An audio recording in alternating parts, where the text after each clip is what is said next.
भूकंप जिसने इस धरती के कपकपा देने वाली घटना को देखा होगा, महसूस किया होगा, वही असल मतलब जानता होगा कि ज़िंदगी कितनी मामूली चीज़ बन जाती है।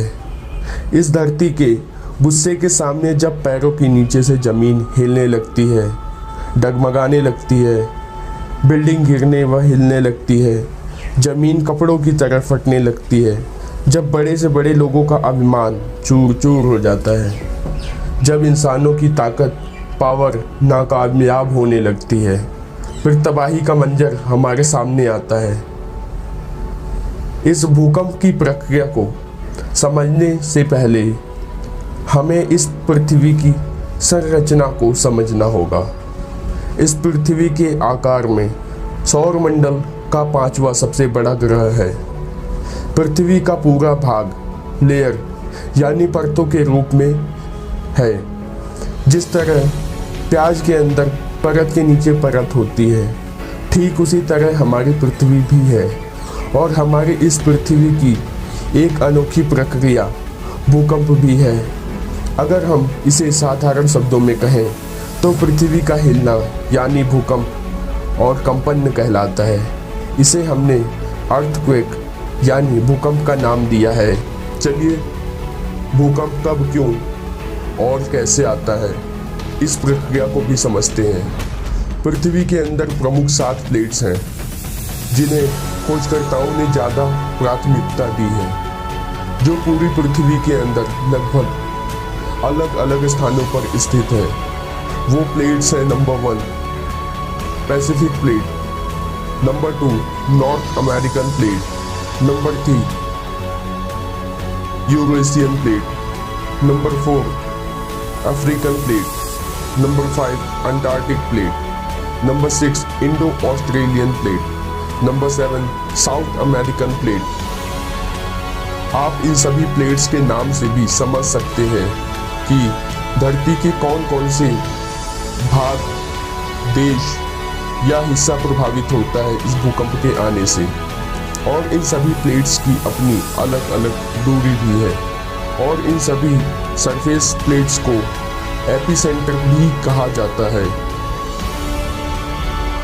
इन प्लेट्स से जितनी दूर मानव जाति का अस्तित्व होगा, उतनी ही कम मानव जाति प्रभावित होगी इस तरह के भूकंप से।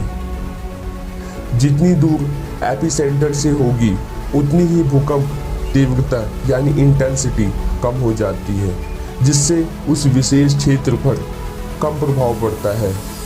भूकंप के दौरान धरती से ऊर्जा यानी एनर्जी बाहर निकलने लगती है। इस एनर्जी को हम प्रत्यास्थ ऊर्जा यानी इलास्टिक एनर्जी भी कहते हैं, जो तरंगों के रूप में बाहर आती हैं और वेव के रूप में दिखाई पड़ती हैं। यह तरंगे 3 प्रकार की होती हैं, जिसे हम शॉर्ट में PSL का नाम भी देते हैं। Number 1 primary wave, number 2 secondary wave, number 3 love wave.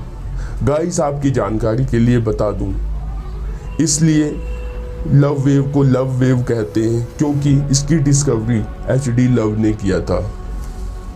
इन सभी तरंगों की अपनी अलग अलग स्पीड है। इसमें प्राइमरी वेव की स्पीड लगभग 6 किलोमीटर पर सेकंड होती है।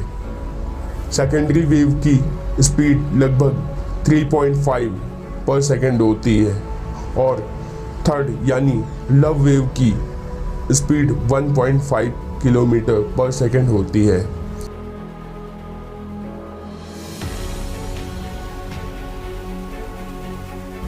ऐसी प्रक्रिया में जिन तरंगों की गति कम होती है, उससे मानव जाति को काफ़ी समस्याओं का सामना करना पड़ता है, क्योंकि ऐसी परिस्थिति में तरंगे रुक रुक कर आती हैं और सब कुछ तहस नहस कर बंजर बना देती हैं। और जब तरंगों की गति तेज होती है तो कुछ समय के लिए ही कंपन होता है, कुछ समय के लिए ही कंपन का एहसास होता है। जब हम बात करते हैं प्लेट्स की, जो भूकंप का प्रमुख कारण है, वह धरती के अंदर इधर उधर डगमगाती व हिलती तैरती रहती हैं। ऐसी प्रक्रिया में प्लेट्स आपस में टकराती हैं और हमें कंपन यानी भूकंप का सामना करना पड़ता है। और ये प्लेट्स ज़्यादा तेज टकराता है तो प्लेट्स के नीचे होने वाले ज्वालामुखी के ऊपर आने की संभावना बढ़ जाती है। लेकिन जितनी तेज प्लेट्स टकराता है उतनी ही तेज भूकंप का सामना इस मानव जाति को हानि के रूप में करना पड़ता है। गाइस, उम्मीद है अब तक आप भूकंप के आने की प्रक्रिया को समझ चुके होंगे। चलिए अब हम बात करते हैं कि भूकंप को किस स्टडी, किस मशीन, किस ग्राफ और किस स्केल से नापा जाता है। इसे नापने वाली मशीन को हम सीस्मोमीटर कहते हैं। इसकी स्टडी को हम सिस्मोलॉजी कहते हैं और इसके ग्राफ को हम सिस्मोग्राफ कहते हैं।